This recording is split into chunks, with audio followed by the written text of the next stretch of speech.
In this video, we install a front and rear sway bar. Randall takes over this episode.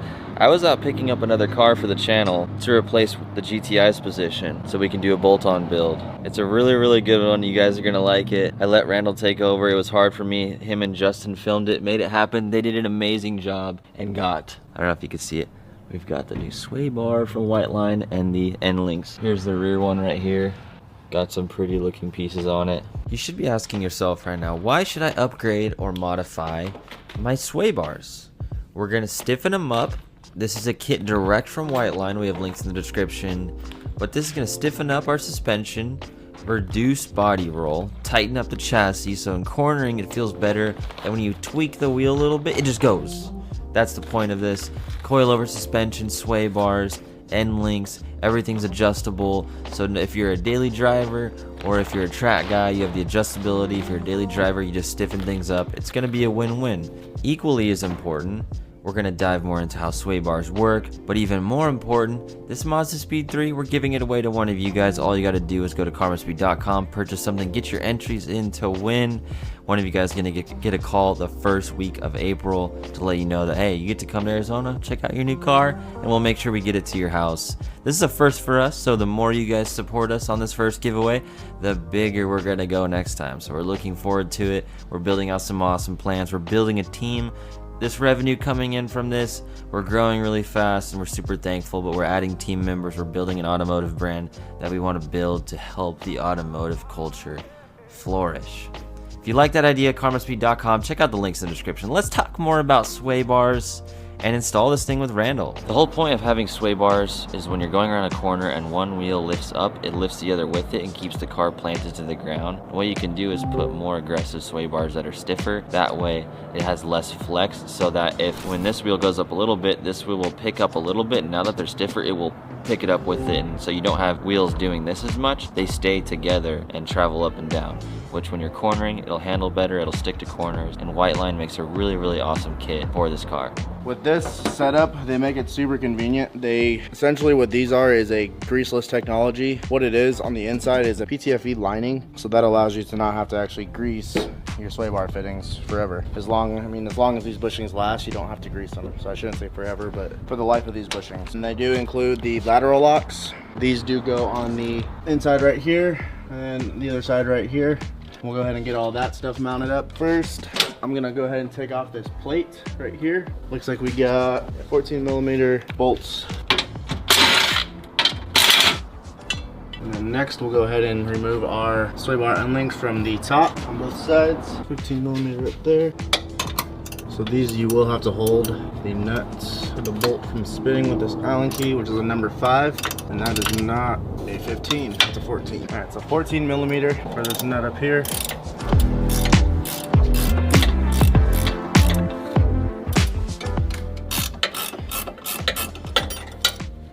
And now just like that, sway bar is free. Now make sure to note the orientation of in which your factory sway bar is installed, because you can put this upside down and then you go to bolt it up and then you realize that you can't get your end links in. So just to save the hassle of having to pull it back out, make sure you notate in which direction it's in and you won't have any issues. And now our sway bar bushing bracket here is a 14mm. We're gonna go ahead and take these off.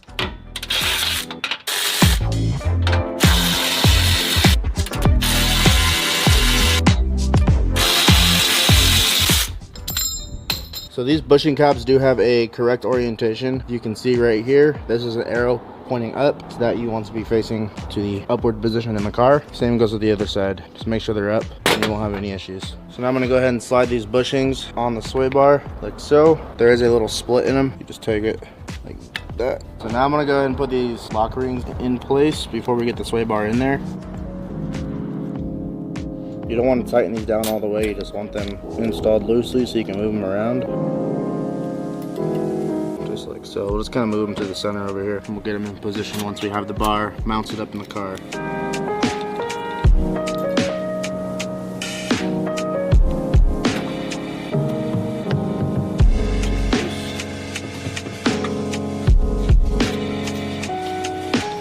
Get this tightened down.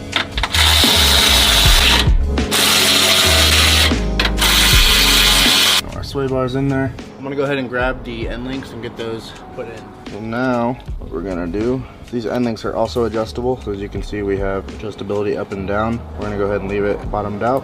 Yeah, before you put this in, make sure you put your washer in on this side first. So I clearly forgot and realized with this sway bar, you have to have both end links go up into the lower control arm at the same time. So now, we'll take them, move them into position, like so.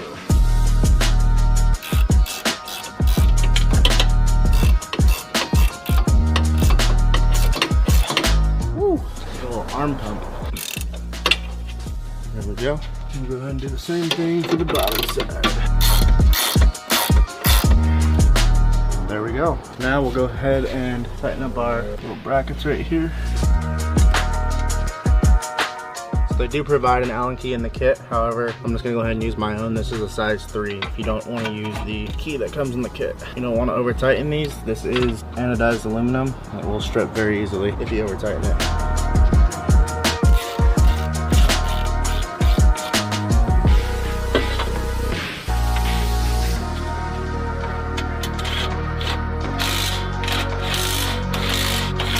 That's our sway bar completely installed. So we're gonna start removing our front sway bar on this Mazda Speed. The process of doing it is a little extreme, only because you do have to drop the subframe down just to get to the bolts up in there. Well, you can get to the bolts to remove it without dropping the subframe. However, in order to pull the sway bar out, you have to drop the subframe down a little bit. It's not too much of a daunting task if you have the right tools and equipment to get it done efficiently. Being we have a lift, it'll make our job a lot easier. Now you can do this laying on the floor. However, it will just take you a little bit longer. To start this process, I'm going to go ahead and remove the lower control arms from the knuckle assembly itself. That way I can go ahead and just lower everything down at once without having to include this as well. So right down here we have a 14mm bottom.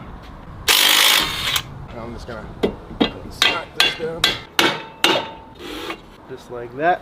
And then now we got to remove these 2 bolts. This one right here, we can leave our lower control arms on. The bottom bolts, we have these 2 main points, and then we have to remove our motor mount here, this wishbone style. Remove it. You'll probably want to separate it right here from the actual transmission itself. And then we have a bolt right up here. And we have this same bolt on the other side as well. So once we have those off, we should be able to drop everything down just a little bit in order to get this sway bar out of here. Looks like this one was bottomed out. Can't get the bolt on there, I gotta file that down.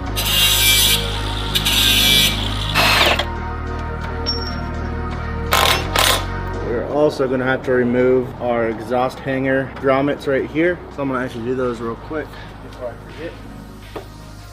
Exhaust hangers can be a pain in the butt to remove by hand. However, down in the Amazon link below, we'll leave this tool linked down in the description. This tool is a lifesaver and will save lots of bad words, and it's just a lot simpler tool. There we go. Ooh, almost ate it. So the bolts going to the dog bone mount on the side of the transmission are 19mm.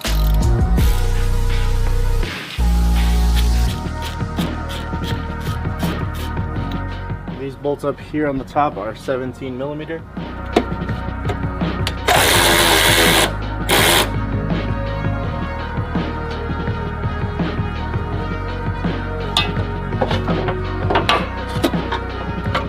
A little bit of persuasion will come out, just like so. Same thing with the other sway bar as we did in the rear. Make sure you note the orientation of this sway bar, so when you go to put it in, everything lines up correctly.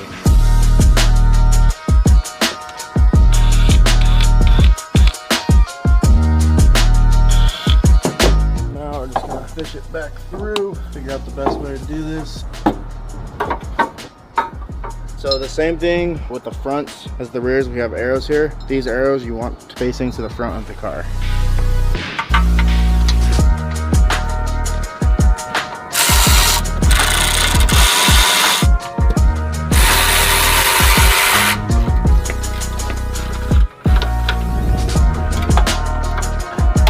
Now that we got everything tightened up, we're gonna go ahead and get this subframe back up into position. You gotta be very careful not to let this thing hang, because the steering rack is still hooked up and you don't want to break anything. Then you're in for a lot more of a, let's say, a bad day.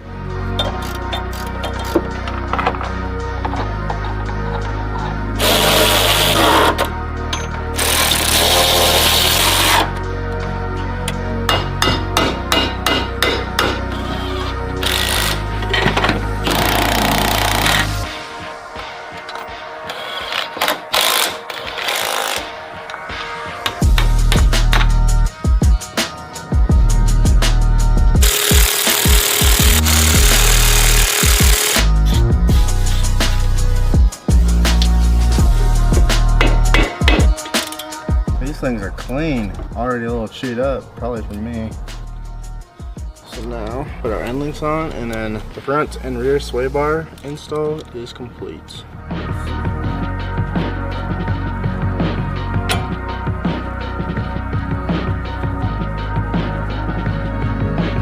So now for our new end link, the nut size is 17 millimeter, and the Allen key in the middle is a 5.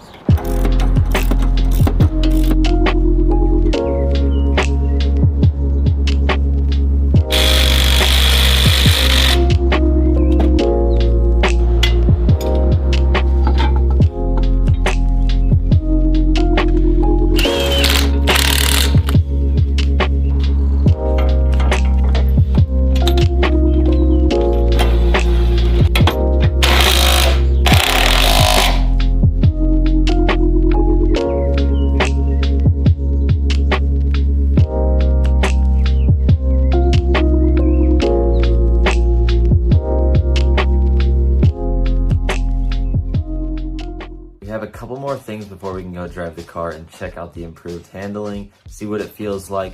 We'll be sharing that with you, don't worry. But in the meantime, we'll show you how to install K-Sport coilovers right here.